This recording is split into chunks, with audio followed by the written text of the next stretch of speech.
სახელითა მამისაით და ძისაით და სულისა წმინდისაით.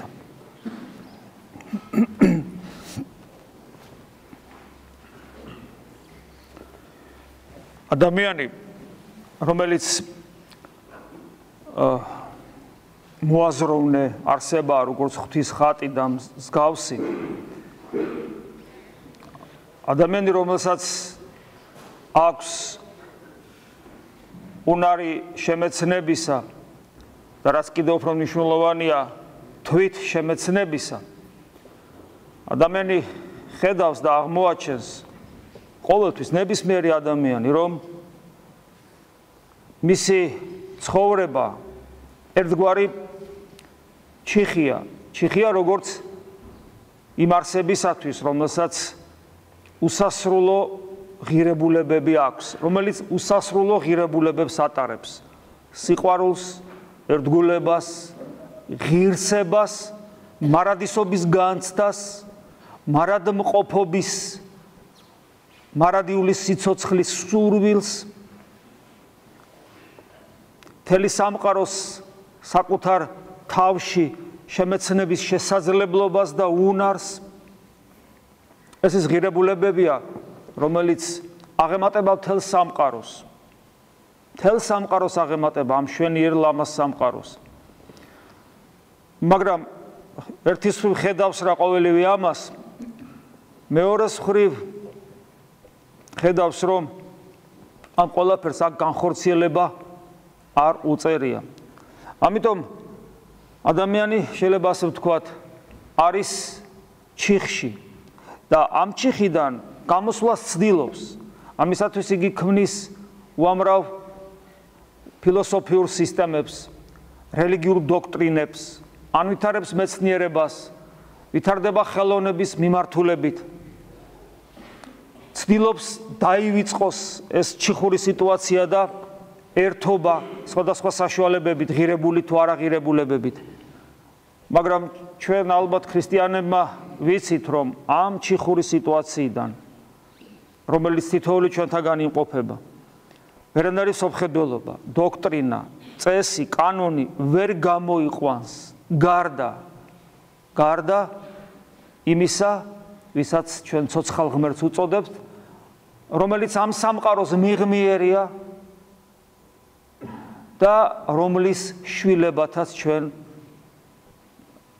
მოვიაზრებით ასე გვასწავლის ქრისტიანული მოძღვრება. და თუ ვართ მისი შვილები, რომელიც არა ამ ქვეყნიურია, მაშინ შესაძლებლობა გვეძლება სწორედ ამ ქვეყნიური მარწუხებიდან, ამ ჩიხიდან გათავისუფლებისა. იმიტომ როგორც პავლე მოციქული ამბობს, ჩვენ ზეცის მოქალაქენი ვართ. დიახ, ქრისტიანობა ჩვენ ამ ჩიხიდან გამოსვლას გვპირდება და ამის ყოველგვარ რეალურ შესაძლებლობებს იძლევა. მაგრამ ჩვენ ისიც ვიცით, რომ რა რთული გზა გვაქვს გასავლელი, სანამ ჩვენი მდგომარეობიდან, რომელშიც ვიმყოფებით, სამყაროს მიღმიერ მდგომარეობაში გადავინაცვლებთ. გავთავისუფლდებით ამ სამყაროს მარწუხებიდან.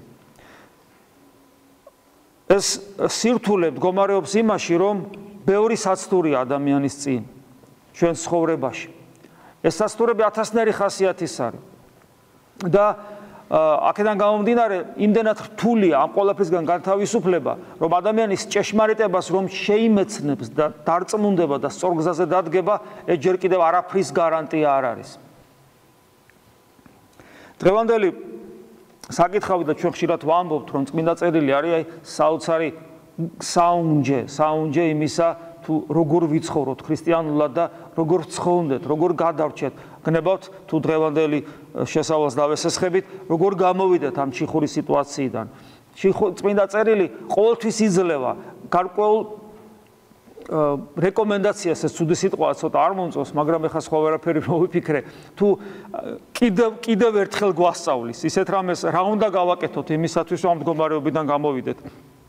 წმინდა წერილის შეიძლება ასე ითქვას, თითქმის ნებისმიერი საკითხავი, ხოლო ყველა ის საკითხავი, რომელიც აღმოკითხულია ხოლმე მსახურებებზე, რა თქმა უნდა, ყველა ეს საკითხავი სწორედ აქედან გამომდინარე, არის შერჩეული, რომ თუ რა გავაკეთოთ ჩვენ იმისათვის, რა რჩევას გვაძლევს თავად ღმერთი წმინდა წერილის საშუალებით, თუ რა უნდა გავაკეთოთ, როგორ მოვიქცეთ, რომ ჩვენ ცხონდე და ამ მდგომარეობიდან გამოვიდეთ.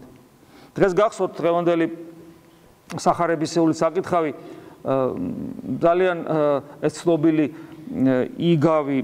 იგავური სახე, რომელიც თავის თავში უდიდეს ჭეშმარიტებას ატარებს, მდიდრისა და გლახაკი ლაზარისა, ამ იგავს როგორც ყველაფერს წმინდა წერილში აქვს სხვადასხვა განმარტებების, სხვადასხვა შრეები, შეიძლება ასე ითქვას.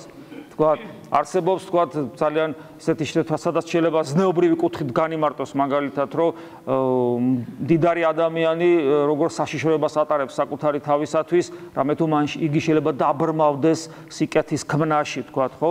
ასევე შეიძლება ადამიანმა დაინახოს, რომ გაჭირვება მართალია ცუდია, მაგრამ საბოლოო ჯამში იგი შეიძლება მაცხონებელი აღმოჩნდეს. თუმცა თუ ძალიან ჩაუფიქრდებით, აღმოჩნდება, რომ არც ესე მარტივად არის საქმე, იმიტომ რომ ჩვენ შეიძლება ვნახოთ მრავალი ღარიბი, რომელიც მთელი თავის ცხოვრება წუწულსა და დრტვინვაში ატარებს. ამ გლახაკი ლაზარეს ერთ-ერთი სათნოება ის იყო, რომ მიუხედავად იმის ასე დღეში იმყოფებოდა, ის არ დრტვინავს, არ წუწუნებს, არ განიკითხავს, არ ჩანს ეს, რომ ის ესე იქცევა. არ არის გაბოროტებული იმის წინააღმდეგ, ვისაც აქვს, არ აქვს ეს რევოლუციური განწყობები და ასე შემდეგ.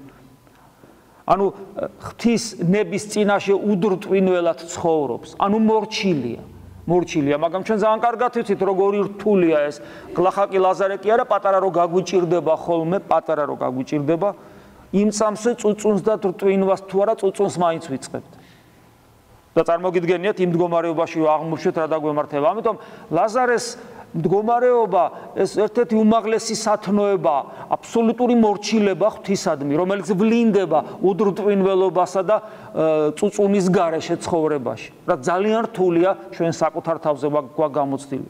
ასევე მდიდრის მდგომარეობა რო არ არის სიმდიდრე რო არ არის წარწმედის საფუძველი ამ შემთხვევაში და სხვა რამეა, ჩანს იქიდან რომ ამ იგავში ხშირად გვავიწყდება, რომ არსებობს კიდევ ერთი მესამე პერსონაჟი გარდა გლახაკი ლაზარესა და მდიდრისა. ეს არის თავად აბრაამი, რომელიც ამ მდიდარზე გაცილებით უფრო მდიდარია. გაცილებით მდიდარია აბრაამი, იყო როცა მიწაზე ცხოვრობდა.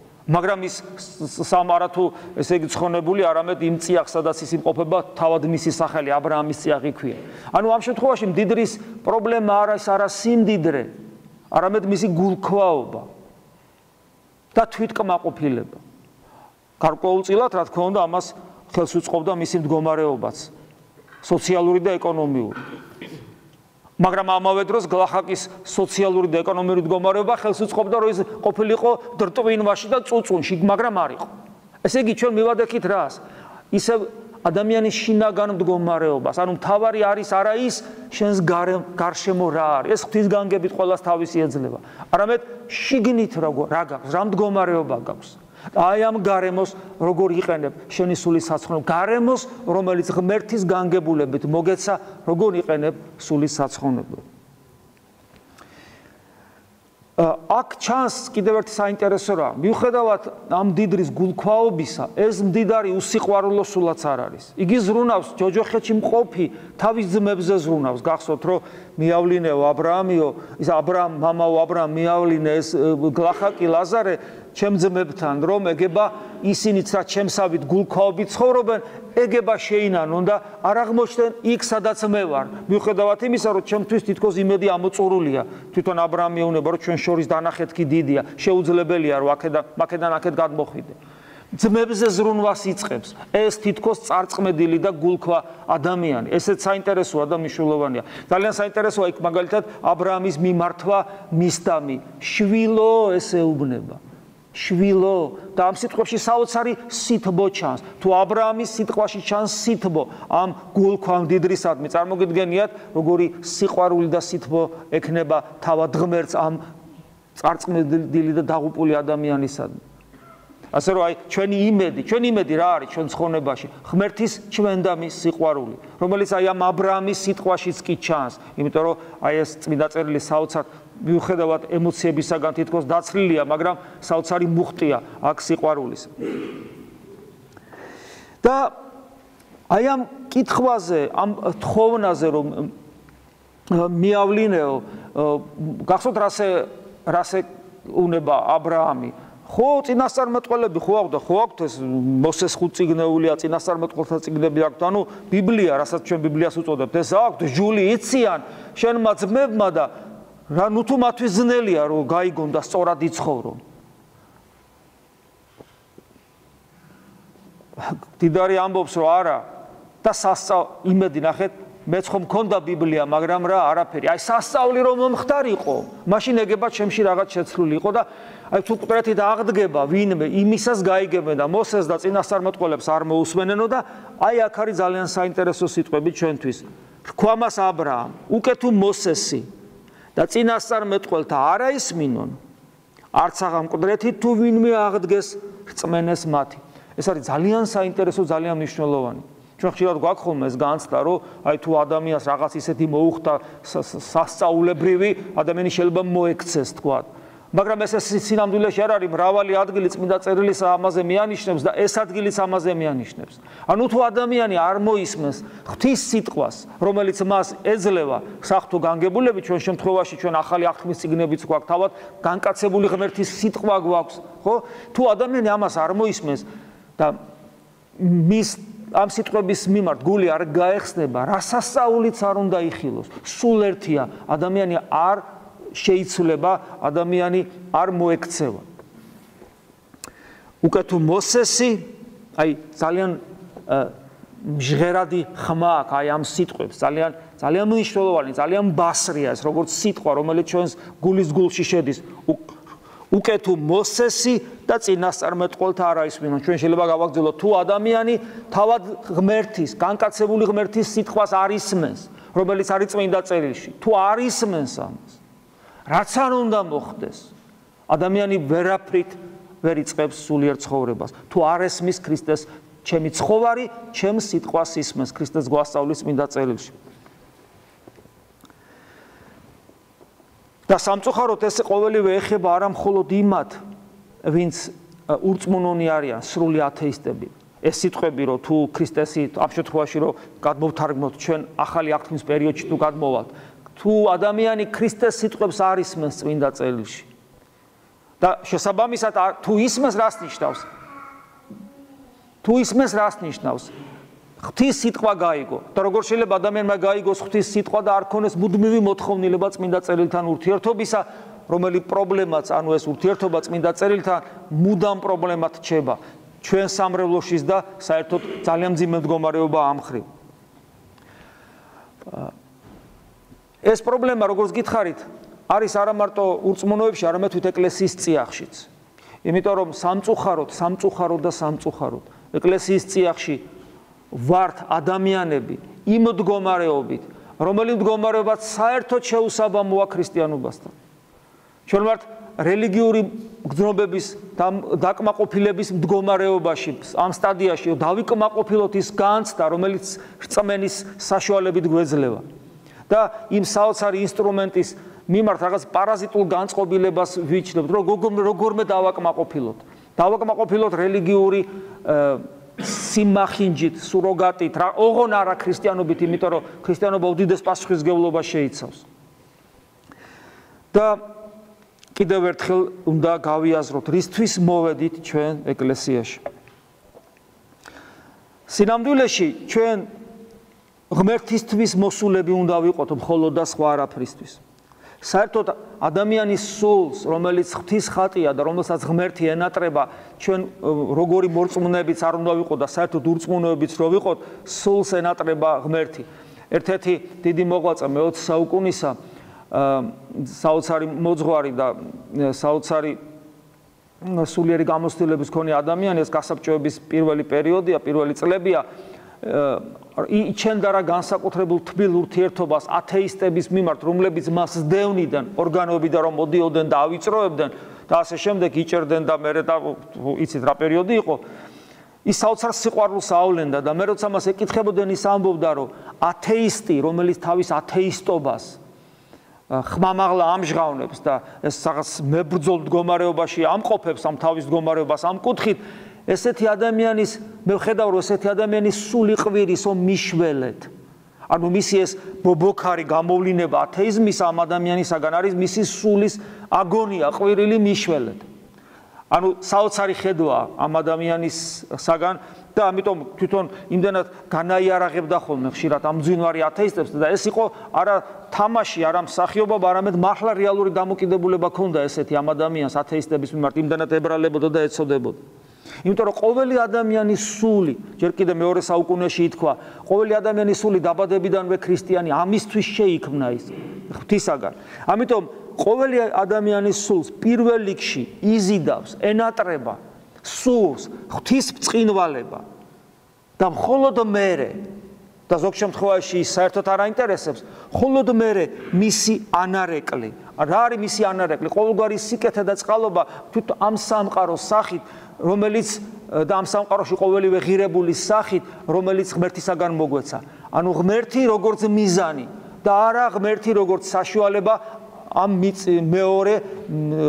მეორადი მიზნების მისაღწევად და თუ ადამიანი ღმერთს არ ეძებს და თუ ადამიანს ქრისტიანობაში ეკლესიაში მეორადი რელიგიური მოთხოვნილებები აქვს ვერასოდეს ვერ შეძლებს ესეთი ადამიანი იყოს ქრისტიანი ჩვენ ამ თემებზე ხშირად ვსაუბრობთ და ეს არ არის პირველი შემთხვევა მაგრამ მე საკუთარი თავიდან გამომდინარე შემიძლია ვთქვა კიდევ ერთხელ რომ ეს ადვილად დასაძლევი პრობლემა არ არის რომ ჩვენ აქ რო ვართ ჩვენთვის თავარი იყოს ღვთისძიება და მასთან ურთიერთობა და არ გახდეს ჩვენთვის მთავარი მეორადი კიდევ ვიმეორებ რელიგიური მოთხოვნილებები რა არის მეორადი რელიგიური მოთხოვნილებები რომ უფალი დაგეხმაროს შენს პრობლემებში და გვეხმარება კიდევაც აბა არ გვეხმარება და არ გამოგვიცდია რომ რამდენჯერ ექსტრემალურ სიტუაციაში ძალიან მძიმე რომ არ მიგატოვებს და შენთან არის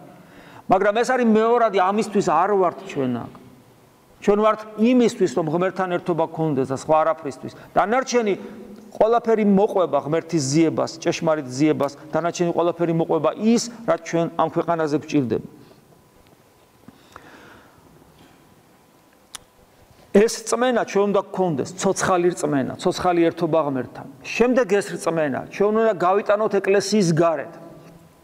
ეკლესიის გარეთ და მივიტანოთ ადამიანებთან რომლებიც ჯერ ეკლესიაში არ არიან განსაკუთრებულად ეს ვალდებულება რა თქმა უნდა აქვთ იერარქიაში მყოფებს სასულიერო პირებს რომლებსაც პირდაპირ ევალებათ მისიონერობა მაგრამ ასევე ერისკაცსაც ევალება მისიონერობა იმიტომ რომ იყავით ნათელი ამასოფლისა და ისე ბრწყინავდეს ნათელი თქვენი წინაშე კაცთა ეხება არა მარტო სასულიერო პირებს არამედ ერის ადამიანებსაც მაგრამ რა თქმა უნდა ეს უპირველესი ვალდებულება არის სწორედ სასულიერო პირებისა და ჩვენ ამ შემთხვევაში თუ ჩვენ გვინდა რომ ეს ჩვენი მისია შევასრულოთ და მისია რა რომ თავარი ღმერთია და ღმერთთან ურთიერთობა და ურთიერთობის ძიება ცოცხალ ღმერთთან არის უმთავრესი რამ ქრისტიანობაში აი ეს ყველაზე მთავარი რომ გავიტანოთ ადამიანებთან ამისათვის არ კმარა თეორიული ცოდნა ამისათვის არათუ თეორიული ცოდნა არ კმარა ამისათვის პირადი გამოცდილებაც კი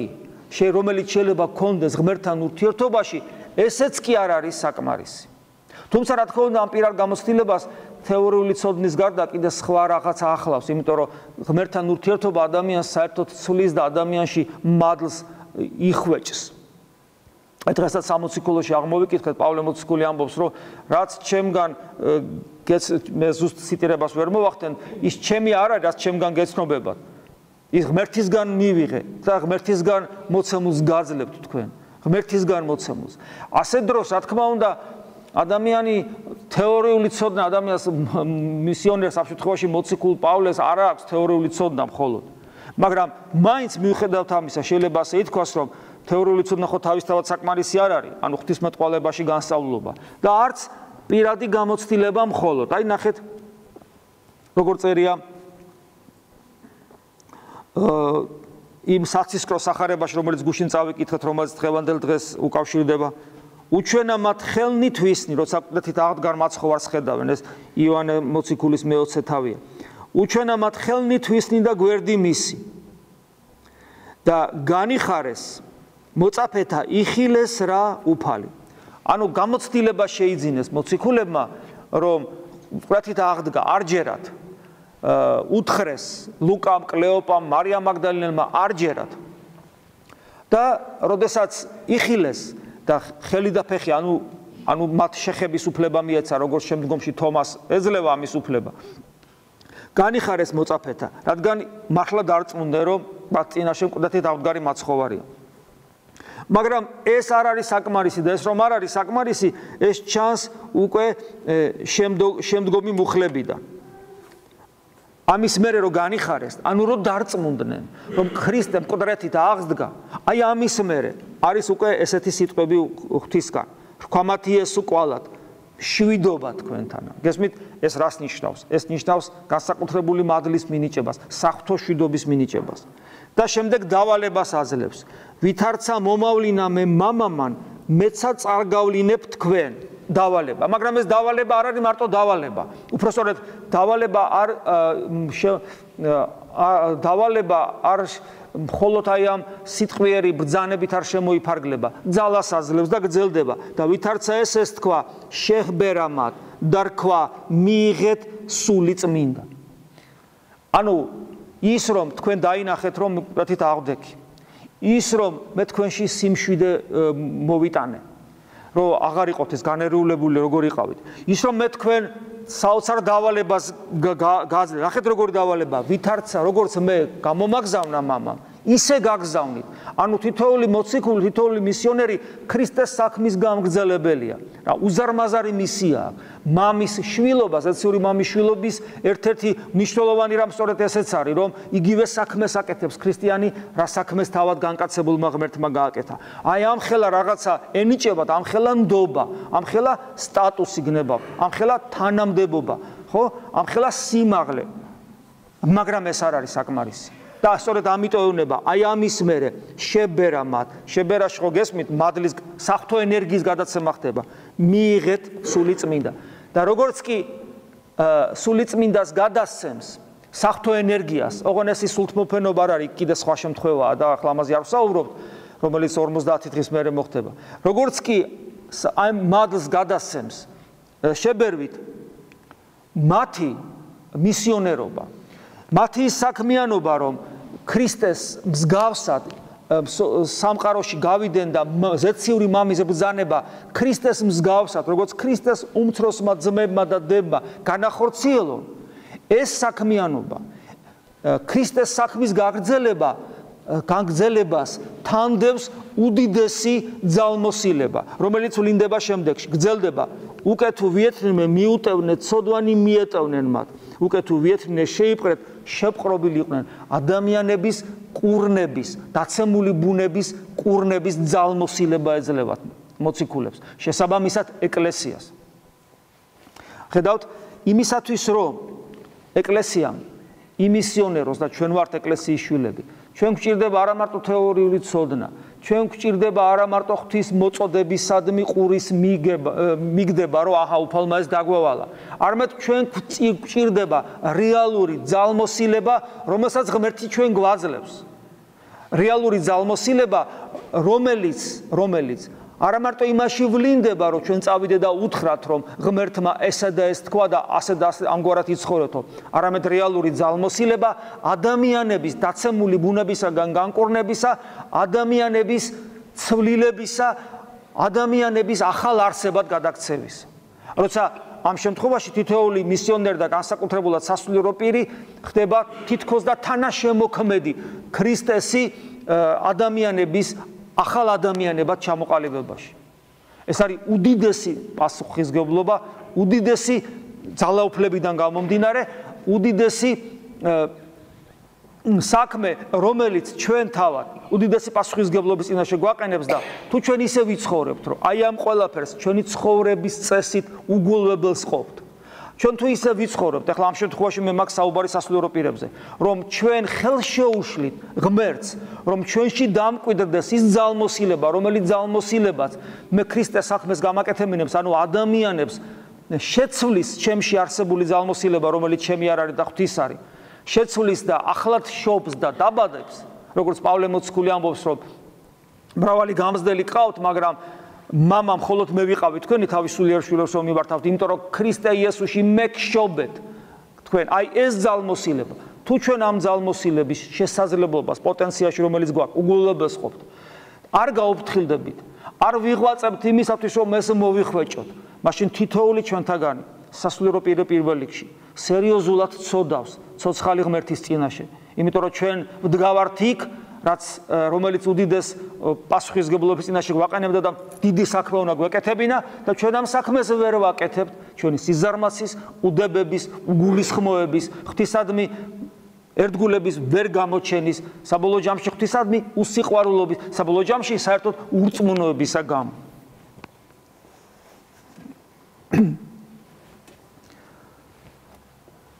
სხვანაირად ვერც ჩვენ და ვერც ადამიანები, რომლებიც ამ შემთხვევაში ქრისტეს სულიერ შვილებად, ქრისტეს სამწყსოდ იწოდება, დამწყსე ცხოვარნი ჩემნი პეტრეს რეუნება. მით უმეტეს ადამიანები, რომლებიც ეკლესიის გარეთ არიან და მათი სული ყვირის იმ სხვადასხვა სიმახინჯეების, აი მაგალითად ადამიანი რომ აგონიაში ან რაღაცა თქვათ, რაღაცა შეტევა აქვს, შეიძლება ცუდის ანახავიც იყოს, ხო? თქვათ, ბორგავს, რაღაცა შეიძლება დუჟი ანუ რაღაც ცუდი შესახედავია ადამიანი. და რატომ არის? აი ეპილეფსიური შეტევის დროს ადამიანი ძალიან ცუდი შესახედავია. როგორ ავქნათ ახლა, რა ვთქვათ ესეთ ადამიანს, ეს ადამიანი ცუდია? თუ ადამიანს პრობლემა აქვს, ჩვენ ვამბობთ ადამიანი ცუდი არ არის, ესეთ ცუდი შესახედავი რომ არის, ადამიანს პრობლემა აქვს. აი დაახლოებით ამგვარი კუთხით შეიძლება დავინახოთ ყოველ ის ადამიანი, რომელიც სულიერად ბორგავს და სიმახინჯეებს ავლენს, ოღონ სულიერს, სხვადასხვა ათეიზმის თუ გარყვნილების თუ სხვადასხვა იმ სახის იმ გამოვლენებებით, რაც დღეს სამყაროში ხდება, მათ შველა უნდა და მათი შველის ერთადერთი გზა ჩვენი მხრიდან არის არა განკითხვა, არა აგრესია, არა თითის გაშვერა, არა მორალის კითხვა თუნდაც, ხო, არამედ ქრისტეს ნათელის ჩვენება, ქრისტეს ნათელის დანახვება, მაგრამ შენ თუ არა გაქვს შენ თუ არ იცი ეს სხვას როგორ დაანახებ, სხვას როგორ დაეხმარებ. მით უმეტეს თუ ადამიანი სწორად ცხოვრობს სულიერად, ცდილობს, ხა ვინ ცხოვრობს სწორად, ეს ძალიან ხმამაღალი ნათქვამია, მან იცის თუ რა ძნელია ცხონება. რატომ არის ძნელი ცხონება? ცხონება ძნელი იმიტომ კი არ არის, რომ ღმერთს არ უყვარვათ. ცხონება ძნელი იმიტომ კი არ არის, რომ ღმერთი არ გვპატიებს. არ არსებობს ცოდვა, აი რომელიმე ჩვენთაგანმა საშნელი ცოდვა ჩაიდინოს, ახლა დღეს ჯვარი გწერია, მაგრამ ამბობ, ღმერთი იმ წამსვე ნაპატიები გაქვს. არ შეიძლება ღმერთმა არ გაპატიოს. ამის მაგალითი ჩვენ წმინდა წერილში მოგვცა უფალმა, რომ თავის მკვლელებს პატიებს. მაგრამ პრობლემა იმაშია, რომ პატიება საკმარისი არ არის. ჩვენ ისე ვზიანდებით, რომ ჩვენი გული იხურება ღვთისადმი და პრობლემა სწორედ ამაშია. და ადამიანი, რომელიც სწორად ცხოვრებას ცდილობს, იმან იცის ესეთმა ადამიანმა, თუ რა ძნელია, რომ ჩვენი გული ღვთისადმი გაიხსნას. თუ რა ძნელია ჩვენში ღვთის მადლი დამკვიდრდეს. თუ რა ძნელია, რომ ჩვენ ქრისტეს არა უბრალოდ მივბაცოთ, არა მხოლოდ დავემსგავსოთ, არამედ კიდევ უფრო ზევით ვეზიაროთ ბუნებას ღვთისას, როგორც პეტრე მოციქული გვასწავლის, ანუ საღვთო ენერგიების მიერ ღმერთთან სრულ ერთობაში მოვიდეთ. რა რთულია, რა ძნელია ეს, მიუხედავად იმისა, რომ შეიძლება ყველაფერი ვიცოდეთ, ყველაფრის გაკეთებას ვცდილობდეთ, ღვაწლში ვიყოთ და მაინც როგორი რთულია, როგორც კი ამ სირთულეს დაინახავ, შენ სწორად მცოდნე და სწორად მოსიარული ადამიანი, როგორც კი დაინახავ ამ პრობლემას შენში, მერე ენა აღარ მოგიბრუნდება და ვეღარ განიკითხავ სხვას, რომელმაც შენი ცოდნის მიათედი და მიასედი არ იცის, იმან როგორ უნდა იცხოვროს სწორად, როცა შენ ყველაფერი იცი და ვერ აკეთებ. თუნდაც გარეგნულად ძალიან ბრწყინვალედ გამოიყურებოდა. და ჩვენ როცა მივიღეთ ღვთის სიტყვა, მოვისმინეთ, ვირწმუნეთ. ჩვენ ძალიან კარგად ვიცით, რომ ადამიანი სწორედ აი ამ ყველაფრის მერე, როგორც კი ამ ყველაფერს მიიღებს და სწორად გააცნობიერებს, მერე იწყება დიდი ბრძოლა, დიდი ომი. Ემიტომაც ვიწოდებით ჩვენ ქრისტეს მხედრებად. ქრისტეს მხედრებად იმიტომ კი არ ვიწოდებით, რომ ურწმუნოებს ვეომოთ. ქრისტეს მხედრებად იმიტომ კი არ ვიწოდებით, რომ აი ზოგს უთქვია, რომ ჩვენ იმდენი საბრძოლველი გვაქვს. და რა გვაქვს საბრძოლველი? ზოგს ესე ესმის, რომ ურწმუნოებს, შემცდარებს, რისხვა დაატეხონ. ეს ანტიქრისტიანული სულისკვეთება, ამიტომ ხშირად ვამბობ ხოლმე, აგრესია, მრისხანება გამოვლენილი სულიერ ცხოვრებაში, როცა ჩვენ სხვებს ბრძოლას უწყებთ, ეს არის ანტიქრისტიანული ფენომენი. ეს არ არის ქრისტიანობა. გახსოვთ როგორ გაბრაზდებიან დიდებული მოციქულები იაკობი და იოანე სამარიტელთა სოფელზე, რომლებმაც უფალი არ გაატარეს. განაბავთ უფალო, გვაკურთხეთ და ცეცხლს როგორც ილიამ თქვა, ილია წინასწარმეტყველმა გააკეთა, ცეცხლს გადმოვიყვან ზეციდან და მთელი სოფელი დაიწვება და უფალი შერისხავს. არიცით ვისი სულისანი ხარ. სამწუხაროდ ჩვენ ძალიან ხშირად ამ მდგომარეობაში ვართ, არ ვიცით, არ გვახსოვს ვისი სულისანი ვარ და ვბრაზდებით და ვმრისხანებთ ცოდვილებზე, არაქრისტიანულად მაცხოვრებლებზე, შემცდარებზე და ეს მრისხანება ხანდახან ისეთია, რომ იმ წამსვე სხვა რელიგიის წარმომადგენლები ვხდებით. არსებობს უამრავი რელიგია, რომლებიც ღმერთის სახელით საშინელებებს ჩადიან, ადამიანებს თავებს აჭრიან, ხოცავენ. ეს ქრისტიანული სული არ არის. და ადამიანს საკუთარ კიდევ ვიმეორებ, საკუთარ თავზე როა გამოცდილი თუ რა რთულია ქრისტე შენში შემოუშვა, სხვის მიმართ აგრესია ბუნებრივად უქრება, იმიტომ რომ ხედავს რომ ის საბრძოლველი როგორ არა გვაქვს, მეომარნი როგორ არა ვართ, მაგრამ საკუთარი თავის მიმართ გვაქვს ეგ საბრძოლველი. სხვათა შორის, აი თქვენ იცით რომ სკვნილი როგორ იწოდება თუ გახსოვთ, სულიერი რაო? მახვილი. და აი სკვნილი როგორც სულიერი მახვილი რას ნიშნავს? ვის ებრძვი? სკვნილით. საკუთარ დაცემულობას არ ებრძვი, როცა ლოცულობ? ხო? ესე იგი ეს არის საკუთარ მახვილი, საკუთარი დაცემული ბუნების წინააღმდეგ. ანუ ჩვენ დიდი ბრძოლა უნდა დავიწყოთ. ადამიანი დიდ ბრძოლას იწყებს, როგორც კი სულიერ ცხოვრებას იწყებს, დიდ ბრძოლას იწყებს ღვთის მოსაპოვებლად, ცოცხალი ღმერთის მოსაპოვებლად საკუთარ თავში. და ადამიანი ასეთი ცხოვრების გზაზე საერთოდ და საერთოდ ცხოვრების გზაზე, როცა ცხოვრობს ადამიანი და ჩვენი ცხოვრება გზა არის ღვთის დაშვებით, მაგრამ არანებით, არამედ ბოროტისნებით, ანუ ეშმაკისნებით, ღვთის დაშვებით და ბოროტისნებით მრავალ გამოცდას და განსაცდელს გაივლის. მრავალ გამოცდას და ეს განსაცდელები, ეს გამოცდებია სწორედ ერთ-ერთი მიზეზი, რის გამო ჩვენ მახვილი გვჭირდება. მახვილი გაყიდეთ ყველაფერი და ორი მახვილი, ისა მახვილი იყიდოთ უფალი რო ამბობს, ეს მახვილი გვჭირდება. მრავალ გამოცდას გავდივართ, განსაცდელს და მე ადამიანი კითხვას ყვევს, კი, მაგრამ რა აუცილებელია ეს? ხო შეიძლებოდა რომ აი, ხო ვირწმუნე ღმერთო, ვირწმუნე. ხო და ახლა რო გირწმუნე, ჩემს პირად მხსნელად ეს პროტესტანტიზმშია. მე ხო ჩემ პირად მხსნელად გიო, ახლა უკვე ცხონებული ვარ. ხო შეიძლება ესე მარტივად იყოს. გირწმუნე, ხო, დავიჯერე რომ შენ ახარ ადამიანად მოსული ღმერთი. მორჩა, გადავრჩეთ უკვე და დამთავრდა, პრობლემა აღარ იყოს. და კითხვა ჩდება, რატომ არის ეს ბრძოლები საჭირო? რატომ არის ეს მახვილი საჭირო? რატომ არის ეს გაუთავებელი ღვაწლი საჭირო? რისთვის? ამის მიზეზი, რომ ადამიანი კიდევ ვიმეორებ ღვთის დაშვებით და ბოროტისნებით, ეშმაკისნებით მრავალ გამოცდას განსაცდელს გადის.